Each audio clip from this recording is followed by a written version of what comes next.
जय श्री कृष्णा, राधे राधे। आज हम ज्येष्ठ मास महात्म्य के 10वें अध्याय का श्रवण करेंगे, जिसमें हम दशमी यानी दशहरा महात्म्य के बारे में जानकारी प्राप्त करेंगे।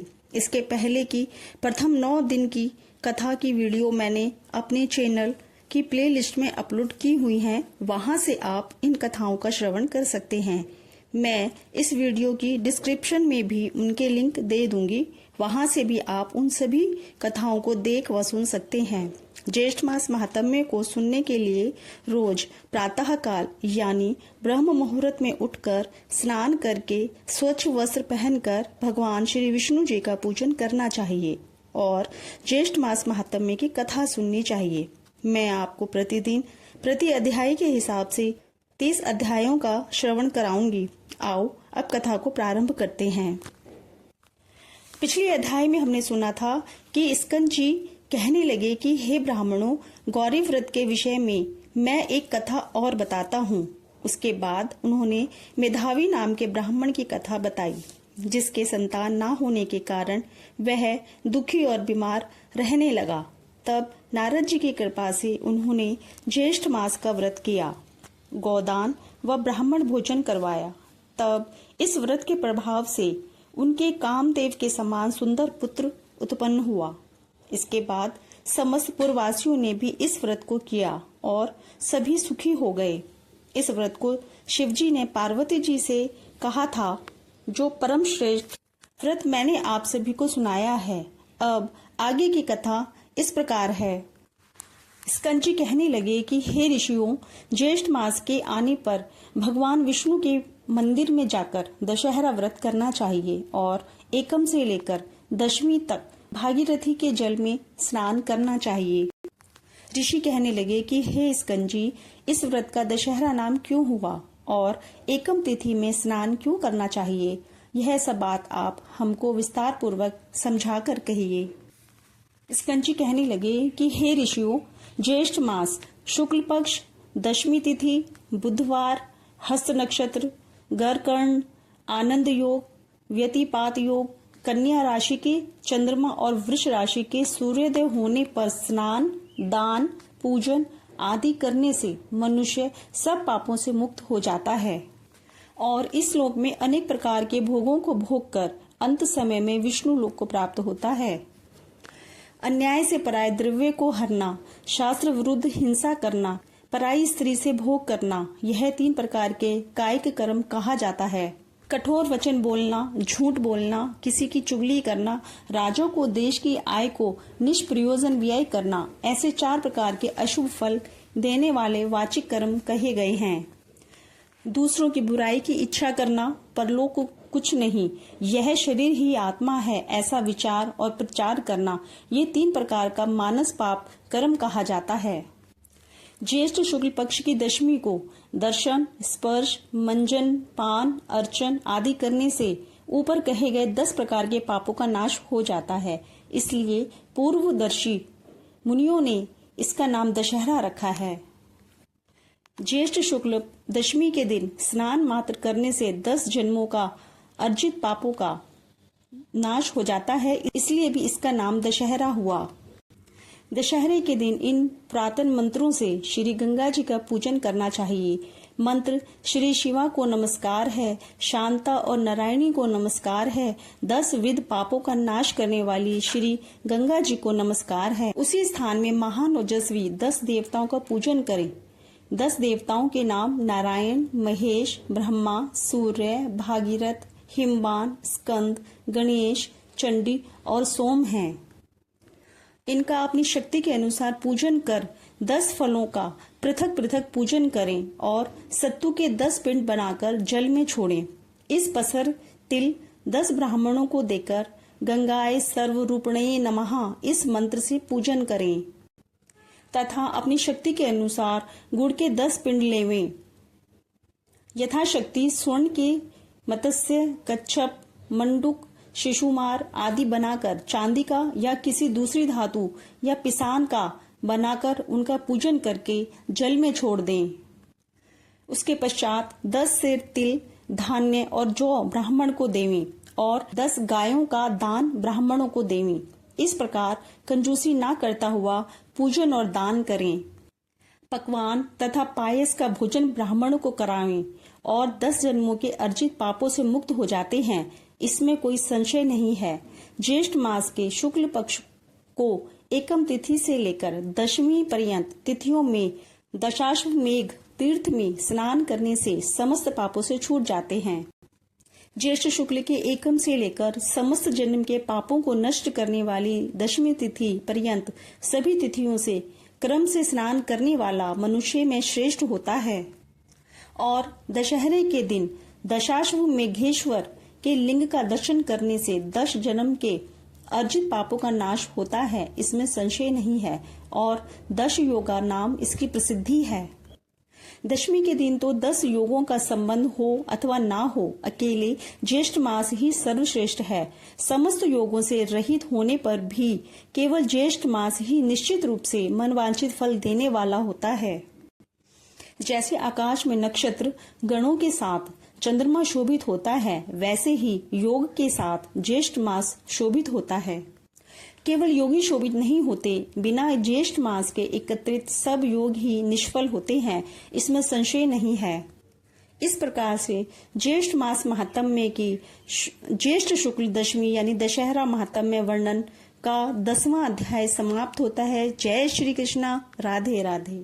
जय श्री कृष्णा, राधे राधे। आज हम ज्येष्ठ मास महात्म्य के 11वें अध्याय का श्रवण करेंगे, जिसमें हम गंगा महात्म्य के बारे में जानकारी प्राप्त करेंगे।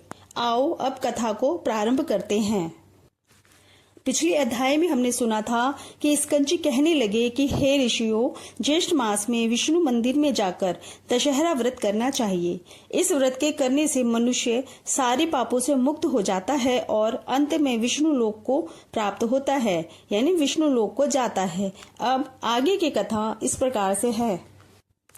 ऋषि लोग कहने लगे कि हे स्कंद जी, सभी योग पापों का नाश करने वाले हैं और पुण्य को देने वाले हैं, तो फिर ज्येष्ठ मास को कैसे ज्येष्ठ कहा गया है, ये सब आप विधि पूर्वक हमसे कहिए। तब स्कंजी कहने लगे कि हे ऋषियों, ज्येष्ठ मास शुक्ल पक्ष की हस्त नक्षत्र से युक्त दशमी तिथि के दिन लोग प्रसिद्ध गंगा जी स्वर्ग में से अवतीर्ण हुई थी। राजा भगीरथ घोर तप करके पापनाशिनी गंगा जी को पृथ्वी पर लाए थे, इसलिए ज्येष्ठ मास सब में श्रेष्ठ है और शेष योग ज्येष्ठ मास के सहचर अनुचर हैं। ऋषि लोग कहने लगे कि हे स्कंद जी, भगीरथ जी किस कारण घोर तप करके गंगा जी को यहाँ पर लाए तथा पृथ्वी पर पहले कहाँ स्थित हुई, यह सब जानने की हमारी इच्छा है। आप विस्तार पूर्वक ये सब हमें बताएं। तब स्कंजी कहने लगे कि जब समस्त ब्रह्मांड का निर्माण करने के लिए विष्णु भगवान के नाभि कमल में से ब्रह्मा जी प्रकट हुए, उस समय ब्रह्मा जी एक हाथ में कमंडल और अन्य हाथ में वेदों को धारण किए हुए थे। तीनों लोगों को पाप रहित करने के लिए वहां का जो पवित्र जल था, वही जल पवित्र करने वाली विश्व जननी गंगा कही जाती हैं। ब्रह्मा जी के कमंडल से प्रकट होने वाली गंगा ब्रह्मा जी के साथ विष्णु भगवान के चरणों से प्रकट हुई, परंतु जब ब्रह्मा ने कमंडल से गंगा को नहीं निकाला और बहुत वर्ष व्यतीत हो गए, किसी समय दैत्यों ने तीनों लोकों को जल से भर दिया। उस समय इंद्रादिक समस्त देवताओं ने मधुसूदन भगवान का पूजन किया। इस पूजन से प्रसन्न होकर भगवान ने कमंडल के जल से तीनों लोकों को स्थापित किया। इसके पश्चात विष्णु भगवान के चरण कमल से गंगा जी प्रवाहित होकर बह निकली। हे तपोधन, जब तक गंगा जी दृष्टिगोचर न हुई, उसके पूर्व भगवान शंकर ने अपनी जटा को सुदृढ़ बनाकर उसमें गंगा जी को धारण किया। गंगा जी का शिव जी के साथ योग होने से द्विज यानी पक्षी रूप हो गया। तब सब देवताओं ने वृषभ ध्वज श्री शिव जी की प्रार्थना की तथा शिवजी ने अपनी जटा से गंगा जी को छोड़ दिया। उस समय प्रवाह रूप से जब गंगा जी गरजती हुई आकाश को चली, तब उसका स्वर्धनी, स्वर्ग गंगा और स्वर्ग वाहिनी नाम पड़ा। उस समय राजा भगीरथ ने घोर तप करके अपने पितरों की मुक्ति के लिए गंगा जी को पृथ्वी पर ले आए। वहां पर शेष आदि की स्तुति करने पर गंगा जी पाताल गुफा को चली गईं। उस पाताल से राजा भगीरथ द्वारा लाई गईं। इसीलिए गंगा जी का नाम भगीरथी भी पड़ा। जब राजा जहनु ने गंगा जी का पान कर लिया और उसको दक्षिण कान से निकाल दिया, तब उसका जगती तल में पुरुषा जानवी नाम पड़ा। यही गंगा तीनों लोकों में भ्रमण करती है और तीनों लोकों की रक्षा करती है। इसलिए जगत में गंगा नाम त्रिपथगा पड़ा। गंगा जी कमंडलू, समुद्रभूता, विष्णुपाद, समुभद्वा, गंगा, हर, जटोद्भूता, स्वर्धनी, लोकपावनी, भागीरथी, जानवी, तिस्त्रोता, भीष्मासु, मंदाकिनी, भागवती, त्रिलोक्यवासिनी, इन 13 नामों से इस संसार में विख्यात हुई। जो मनुष्य इन 13 नामों का रात्रि तथा दिन में पाठ करते हैं, उनका वास भागीरथी गंगा नदी के तट पर होता है, इसमें कोई संशय नहीं है। जो नित्य स्नान के साथ नामों को पढ़ते हैं, उनको गंगा स्नान का फल प्राप्त होता है। इन नामों के पदों से जो नित्य नमस्कार करते हैं, वे सब पापों से मुक्त होकर अंत में शिवपुर कैलाश को जाते हैं। मृत्यु के समय निश्चल मन से भक्ति के योग से बंधन से मुक्त हो जाते हैं। वे लोग स्वर्ग लोक को लांघते हुए ब्रह्म पद को प्राप्त होते हैं। जो मनुष्य अंत समय इन नाम पदों से अभिमंत्रित कर जल को अपने शरीर पर सिंचन करते हैं, उनको पातकी होने पर भी यमराज के दूत नहीं छूते। अहो, गंगा के महात्म्य को कहने में कौन समर्थ हो सकता है। हाँ, यदि आकाश के असंख्य मच्छर के समान अधिक संख्या में मुख हों, तो वह मनुष्य गंगा महात्म्य कहने में समर्थ हो सकते हैं। इस प्रकार से श्री ज्येष्ठ मास महात्म्य में गंगा महात्म्य वर्णन 11वां अध्याय समाप्त होता है। जय श्री कृष्णा, राधे राधे। जय श्री कृष्णा, राधे राधे। आज हम ज्येष्ठ मास महात्म्य के 12वें अध्याय का श्रवण करेंगे, जिसमें हम अश्वमेघ यज्ञ के बारे में जानकारी प्राप्त करेंगे। आओ अब कथा प्रारंभ करते हैं। पिछले अध्याय में हमने सुना था कि ज्येष्ठ मास की शुक्ल पक्ष हस्त नक्षत्र से युक्त दशमी तिथि के दिन गंगा जी स्वर्ग से पृथ्वी पर अवतीर्ण हुई थी। इसलिए ज्येष्ठ मास को श्रेष्ठ मास कहा गया है और गंगा जी के नित्य स्नान से व्यक्ति सब पापों से मुक्त होकर अंत में शिवपुर कैलाश को जाते हैं। अब आगे स्कंची कहने लगे कि हे ऋषियों, अब राजा भगीरथ जैसे गंगा जी को इस लोक में लाए, वह सब कथा मैं आप तुमसे कहता हूँ। आप चित्त को निश्चल करके सुनिए। प्रथम सूर्य कुल में राजा सगर परम धार्मिक देवताओं तथा दैत्यों का निर्वहन करने वाला विख्यात हुआ था। वह नीति को जानने वाला और अति कुशल राजा था। अयोध्या को अपनी राजधानी बनाकर पुर के समान 7 द्वीपों की रक्षा करते हुए वह राजा समस्त पृथ्वी पर शासन कर रहे थे। अपने और पुत्रों के समान प्रजा का पालन करता था और शेषनाग के 1000 फणों के समान उसके 60,000 पुत्र थे। राजा सगर के 60,000 पुत्र समुद्र के समान विख्यात और बड़े पराक्रमी थे। बल में वायु के समान, वृद्धि में बृहस्पति के समान, धनुर्धारियों में भीष्म के समान और तेज में सूर्य के समान थे। राजा सगर के 60,000 पुत्र समस्त विद्याओं में कुशल तथा धर्म में परायण थे। ऐसे 60,000 पुत्रों सहित राजा सगर ने अश्वमेघ नाम वाला बड़े प्रसिद्ध यज्ञ को प्रारंभ किया। राजा सगर ने ऋषि वशिष्ठ की आज्ञा अनुसार और उनकी सहायता से विधिवत संकल्प करके यज्ञ का घोड़ा छोड़ दिया। अनेक सेनाओं से सुशोभित सेनाचरों तथा वीर पुत्रों सहित यज्ञ का घोड़ा, जिसकी रक्षा के लिए राजा सगर के 60,000 पुत्र थे, वो भी साथ चल पड़े और अपनी इच्छा पूर्वक वह घोड़ा एक देश से दूसरे देश को जाता हुआ थकावट से युक्त वह श्रेष्ठ घोड़ा जिन जिन विख्यात राजाओं से पकड़ा गया, उन सब राजाओं को अपने बल से जीत कर और अपने शरणागत होने पर छोड़ दिया। इस प्रकार इस भूमंडल के समस्त राजाओं से कर लेकर उसे छोड़ दिया।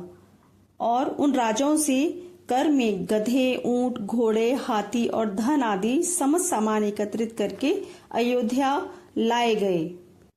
इसके पश्चात यज्ञ की समाप्ति पर विधि पूर्वक ऋत्विक जनों को दक्षिणा दी गई और 10 दिशाओं से लाया गया सब द्रव्य वस्तु तथा अपने राष्ट्र का भी बहुत सा धन साधारण कामना रहित होकर ब्राह्मणों को दान में दे दिया। इस तरह इस राजा ने 99 यज्ञ किए। इतने यज्ञ होने पर और जब 100वें में एक यज्ञ बाकी रह गया तो स्वर्ग के राजा इंद्र चकित हो गए और घबराकर सोचने लगे कि अब मैं क्या करूं और कहां जाऊं, मेरी रक्षा कौन करेगा। राजा सगर के 100 यज्ञ पूर्ण होने पर वह अवश्य ही मेरा इंद्रासन छीन लेगा, ऐसा विचार कर युद्ध के लिए तत्पर हो गया और समस्त देव सेना लेकर पृथ्वी पर आ गया। सगर पुत्रों ने भी सहसा इंद्र को आए हुए देखकर यह निश्चय करके कि देवताओं के राजा इंद्र यज्ञ का घोड़ा हर कर ले जाने के लिए ही आए हैं। तब 60,000 राजा सगर के पुत्र इंद्र के पास आए और नमस्कार करके बड़े आदर और शांति के साथ वचन बोले कि हे स्वामी, हे शचीपते, यहाँ आपका आना कैसे हुआ। सगर पुत्रों के ऐसे वचन सुनकर इंद्र, जिनका होठ क्रोध के मारे कांप रहा था, बोले कि तुम मेरा यह सब राज्य और इंद्रपद सब कुछ हरण करने के लिए तैयार हो रहे हो और अब बच्चों के समान श्रेष्ठ और मधुर वचन बोल रहे हो, जैसे तुमको कुछ पता ही नहीं। ऐसा कहने पर सहसा देवता लोग शत्रु सेना पर प्रहार करने लगे। तब देवताओं के भय से सगर पुत्रों की सेना भयभीत होकर अपने प्राणों की रक्षा के लिए 10 दिशाओं की तरफ भागने लगी। सगर पुत्रों ने भी युद्ध आरंभ कर दिया और भयप्रद तुमुल युद्ध आरंभ हो गया और वीर लोग बाणों से बाण, शस्त्रों से शस्त्र का प्रहार और निवारण करने लगे। युद्ध के कारण अति अंधकार हो गया और 10 दिशाएं बाणों से व्याप्त हो गईं। अपने और पराये का कोई ज्ञान ना रहा। इस प्रकार से परस्पर युद्ध करने लगे। देवता लोग देवताओं को और सगर पुत्रों को ही मारने लगे। अपने पराये का कुछ भी ज्ञान ना रहा। फिर क्रोध से संतप्त होकर सगर पुत्रों ने दैत्यास्त्र को छोड़ने के लिए अपने धनुष पर चढ़ाया और यह देखकर देवसेना झट से भाग गई। उस संग्राम में हाथी पर सवार केवल एक इंद्र और 60,000 सगर के पुत्र ही रह गए। ऐसा देखकर इंद्र उनके साथ युद्ध करने में अपने आप को असमर्थ देकर वो भी वहां से भाग पड़े। अति चिंता से व्याप्त इंद्र श्री विष्णु भगवान के पास गए। इंद्र के चले जाने पर सगर पुत्र और उनकी सेना अपने निवास स्थान को चली गई। उनको सगर पुत्रों ने स्वामी को गौरव के लिए बहुत सा धन, वस्त्र और आभूषण देकर प्रसन्न किया। इस प्रकार से ज्येष्ठ मास महात्म्य के अश्वमेध यज्ञ के वर्णन 12वां अध्याय संपूर्ण होता है। जय श्री कृष्णा, राधे राधे। जय श्री कृष्णा, राधे राधे। आज हम ज्येष्ठ मास महात्म्य के 13वें दिन के अध्याय का श्रवण करेंगे, जिसमें हम सगर पुत्र के नाश के बारे में जानकारी प्राप्त करेंगे। आइए अब कथा को प्रारंभ करते हैं। पिछले अध्याय में हमने सुना था कि स्कंद जी कहने लगे कि हे ऋषियों, राजा भगीरथ गंगा जी को इस लोक में लाए। वह कथा मैं तुम्हें बताता हूँ। प्रथम सूर्य कुल में राजा सगर परम धार्मिक व कुशल राजा था। उसके 60,000 वीर और पराक्रमी पुत्र हुए। एक बार राजा सगर ने अश्वमेध यज्ञ शुरू किया और फिर उन्होंने ऐसे 99 यज्ञ किए। तो इंद्र परेशान हो गए कि यदि राजा सगर ने 100 यज्ञ कर लिए तो वे इंद्रासन पर अधिकार प्राप्त कर लेंगे। ऐसा सोचकर इंद्र पृथ्वी पर देव सेना के साथ आक्रमण कर देते हैं और अंत में इंद्र की सेना राजा सगर की सेना के सामने टिक नहीं पाती है और भाग जाती है और इंद्र भी युद्ध में अपने आप को जीत पाने में असमर्थ पाते हैं और वह भी वहां से भाग जाते हैं। अब आगे की कथा इस प्रकार से है। स्कंद जी कहने लगे कि हे ब्राह्मणों, जब इंद्र ने यज्ञ का सब वृतांत विष्णु से कहा, तब भगवान विष्णु मन से ध्यान कर इंद्र से निश्चित होकर बोले कि हे इंद्र, मुझको और समर्थ शिवजी को उन लोगों ने नहीं बुलाया, इसलिए मैं तुमको एक उपाय बताता हूँ, तुम उस उपाय को करो। हे सुमत, मैं तुमको अदृश्य करने वाली विद्या देता हूँ, तुम पवित्र होकर उस विद्या को ग्रहण करो और निर्भय होकर फिर जाकर विधि से उस विद्या का जाप करो। सावधानी से यज्ञ के घोड़े का हरण करो और उसी तरह मौन पूर्वक कपिल ऋषि के आश्रम में जाओ। सब देखकर यज्ञ के घोड़े को रखकर स्वर्ग में जाकर पूर्ववत अपना काम करो, अन्यथा राजस सगर यज्ञ के बल से बलान्वित होकर सबको मारेंगे। भगवान के वचन सुनकर इंद्र ने विधिवत स्नान किया और अदृश्यकारिणी विद्या को ग्रहण कर प्रथम मधुसूदन भगवान को प्रणाम किया और पूछा कि भगवान कपिल मुनि कहाँ पर हैं। तब श्री विष्णु भगवान कहने लगे कि कलिंग देश से पूर्व की तरफ पृथ्वी के अंदर गुफा में कपिल ऋषि ने पाताल के समान भूग्रह यानी तहखाना बना रखा है। उसी भूग्रह में ध्यानावस्थित होकर कपिल मुनि रहते हैं। विष्णु भगवान के वचन सुनकर इंद्र यज्ञ के घोड़े के पास गए और भगवान विष्णु के उपदिष्ट विद्या का ऋषि देवता के सहित जप करते हुए यज्ञ के घोड़े को लेकर शीघ्र चले गए, परंतु यह वार्ता किसी को कुछ मालूम न हो सकी। एकांत में ध्यान मगन कपिल मुनि को देखकर इंद्र ने विधि पूर्वक प्रणाम किया और यज्ञ के घोड़े को वहीं बांधकर इंद्र अपने स्वर्ग को चले गए, परंतु मन में फिर भी शंका बनी ही रही। इधर यज्ञ के घोड़े के हरण हो जाने पर उसके रक्षक एक साथ अज्ञान से मोहित होकर सबों ने राजा से आकर कहा कि हे राजन, यज्ञ का घोड़ा कहाँ गया तथा कौन हर कर ले गया, हम नहीं जानते। रक्षकों के ऐसे वचन सुनकर सगर पुत्र यज्ञाश्व की खोज में 10 दिशाओं को गए। समस्त पृथ्वी तल के भाग को देखकर देवलोक देखने के लिए स्वर्ग को गए। इसके पश्चात नक्षत्र लोग गए और इंद्र की पुरी को गए। संशय में पड़कर व्याकुल सगर पुत्र इंद्र के प्रत्येक ग्रह में दूसरे के ग्रह तथा नगर में अटारी समस्त शाला वन उपवन दिक्पालों के लोकों तदंतर ब्रह्मलोक कैलाश हिमवान तथा अनेकों मेरु पर्वत समस्त गुफा और शिखर गंधर्व लोक यज्ञ लोक तदंतर विष्णु लोक में भी गए। इस प्रकार सगर पुत्र सब लोकों में घूमे, परंतु यज्ञ के घोड़े का कहीं पता नहीं लगा। फिर वह पाताल लोक को गए और 7 पातालों को देखा। फिर वह निराश होकर अपने शिविर में गए।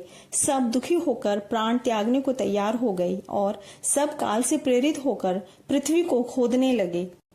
अकस्मात उस विवर से मिला हुआ 100 योजन के विस्तार में इंद्रालय के समान और मनुष्यों से रहित दिव्य गहरी गुफा को देखकर सबके सब उस गुफा में चले गए। वहां जाकर कमल की रस्सी से बंधा हुआ यज्ञ के घोड़े को देखा और वहां पर ध्यान में मग्न कपिल ऋषि को भी देखा, जो कि केवल मन से ही सृष्टि संहार शाप और अनुग्रह करने वाले हैं। कपिल मुनि के प्रभाव से उन मूर्ख सगर कपिल मुनि को चोर समझकर कहा, इसी ने घोड़ा चुराया है और अब भय से यहाँ ध्यान लगाकर बैठ गया। हम लोगों के भय से पृथ्वी के नीचे घर बनाकर ऋषि के समान बैठा है। इस दुष्ट को अच्छी तरह बांधकर राजा सगर के पास ले चलेंगे। यह कहकर उन शूरवीर सगर पुत्रों ने बड़ा कोलाहल किया और कपिल मुनि को बांध दिया तथा कुछ लोगों ने उन पर प्रहार भी किया।